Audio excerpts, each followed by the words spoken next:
Next கீழ்கண்மானவற்றை காலவரிசைப்படி எழுதுக அப்படின்னு கேட்டிருக்காங்க. இது என்னன்னா சோழர்களோட வம்சாவளியை கொடுத்துருக்காங்க.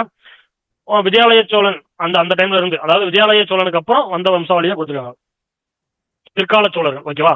இதுல ஃபர்ஸ்ட் பாத்தீங்கன்னா இப்ப முதலாம் பராந்தக சோழன் 8 to 973 காலகட்டம் ஆட்சி பண்ணவர் இரண்டாம் பராந்தகன்.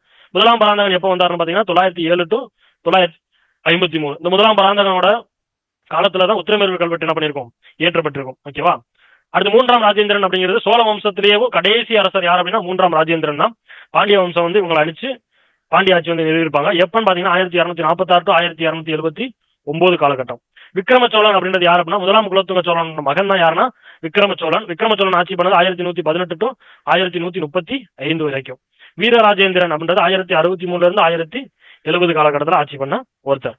அப்ப இதுக்கான சரியான விடை என்னன்னு பாத்தீங்க அப்படின்னா பி ஆப்ஷன் 1 4 3 2. அப்ப இரண்டாம் பராந்தகன் அப்படி இதான் சரியான விடை.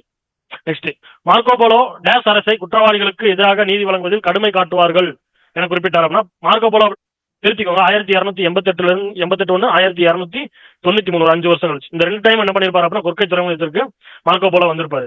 அவர் தான் என்ன பாண்டிய நாடு மிகவும் செல்வ செழிப்பு மிக்க நாடாக இருக்கு, அவங்களோட தண்டனைகள் எல்லாம் இப்படி இருக்கு அப்படின்னு சொல்லி என்ன பண்ணிருப்பாருன்னா சொல்லியிருப்பாரு. அப்ப இவர் வந்து எங்க அப்படின்னா பாண்டிய நாடை தான் வருவார். அவ யாரை பத்தி இவர் சொல்லியிருக்காரு அப்படின்னா பாண்டியர்களை பத்தி சொல்லியிருப்பாரு. எது சரியானதுன்னு கேட்டிருக்காங்க. முல்லை நில மக்கள் ஆணிரைகளை வளர்க்கும் இந்திரன் யார் வணங்குவா? மருதம். அப்ப இந்திரன் அப்ப முல்லை நிலத்தை திருமால்.